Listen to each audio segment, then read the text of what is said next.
तो भारत की जो पूरी न्यायिक व्यवस्था है, उसके शिखर पे कौन है?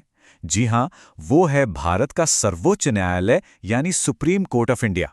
ये हमारे देश के कानूनों का फाइनल इंटरप्रेटर है और संविधान का सबसे बड़ा रक्षक भी। चलिए, आज इसी शक्तिशाली संस्था की दुनिया को थोड़ा और करीब से समझते हैं कि आखिर ये काम कैसे करती है। अच्छा, तो इसकी पूरी बुनियाद कहाँ रखी गई है?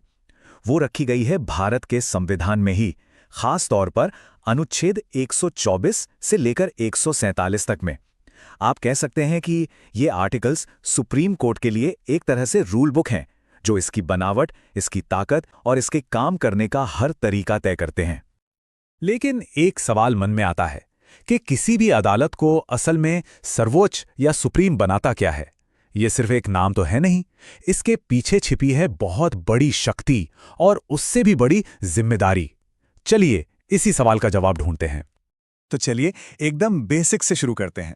हमारे पहले सेक्शन में हम ये देखेंगे कि ये सबसे ऊंची अदालत असल में बनी कैसे है, इसकी रचना क्या है। संविधान का आर्टिकल 124 बिल्कुल साफ कहता है कि सुप्रीम कोर्ट में एक चीफ जस्टिस ऑफ इंडिया होंगे और उनके साथ कुछ और जज होंगे, जिनकी संख्या संसद कानून बनाकर तय करेगी। ये है इसकी एकदम सीधी सरल बनावट। ठीक है, कोर्ट की बनावट तो समझ ली। अब सवाल ये है कि ये जो न्यायाधीश हैं, ये होते कौन हैं? हमारे दूसरे सेक्शन में हम इसी बात का पता लगाएंगे कि कोई इस इतने बड़े पद तक पहुंचता कैसे है।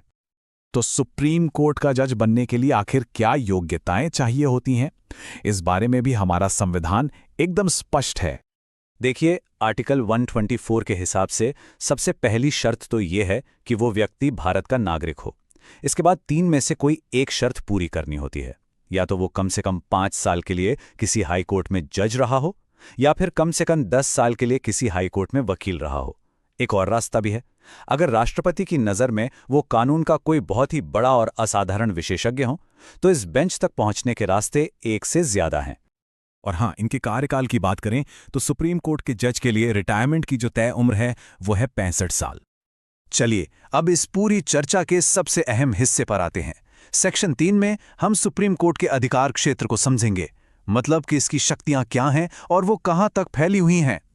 लेकिन आगे बढ़ने से पहले ये जो शब्द है अधिकार क्षेत्र, या जिसे जुरिस्डिक्शन कहते हैं, इसे समझ लेते हैं।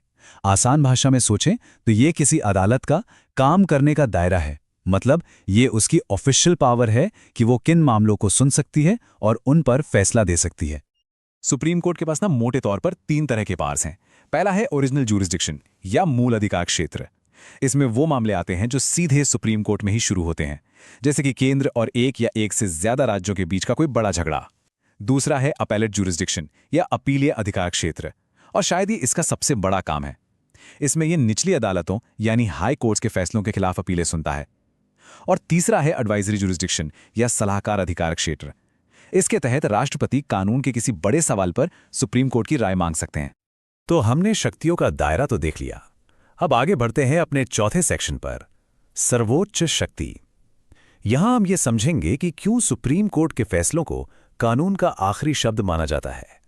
ये जबरदस्त ताकत आती है सीधे संविधान के आर्टिकल 141 से। ये कहता है सुप्रीम कोर्ट द्वारा घोषित कानून भारत के क्षेत्र के भीतर सभी अदालतों पर बाध्यकारी होगा। मतलब जो सुप्रीम कोर्ट ने कह दिया वो देश की हर अदालत को मानना ही होगा, कोई अगर मगर नहीं। यही नहीं, आर्टिकल 129 इसे कोर्ट ऑफ रिकॉर्ड का दर्जा भी देता है। इसका क्या मतलब है? इसका मतलब है कि इसके सभी फैसले और पूरी कार्रवाई हमेशा के लिए रिकॉर्ड की जाती है, ताकि वो एक मिसाल बन सके। और साथ ही इसे अपनी अवमानना के लिए, मतलब अगर कोई इसके फैसले का अपमान करे तो उसे सजा देने की भी शक्ति है। और अब हम पहुंच गए हैं अपने आखिरी सेक्शन पर, सेक्शन 5, कि ये सब इतना जरूरी क्यों है। सुप्रीम कोर्ट को आखिर संविधान का संरक्षक यानी गार्डियन ऑफ द कॉन्स्टिट्यूशन क्यों कहा जाता है? देखिए, इसकी भूमिकाएं बहुत गहरी और जरूरी हैं।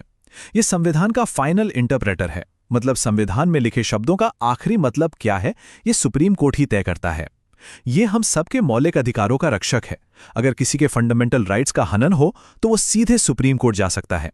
ये देश में कानून के राज को बचाता है और सरकार की लेजिस्लेटिव और एग्जीक्यूटिव शक्तियों पर एक जरूरी लगाम लगाकर रखता है। और आखिर में किसी भी तरह के कानूनी विवाद में अंतिम फैसला इसी का होता है।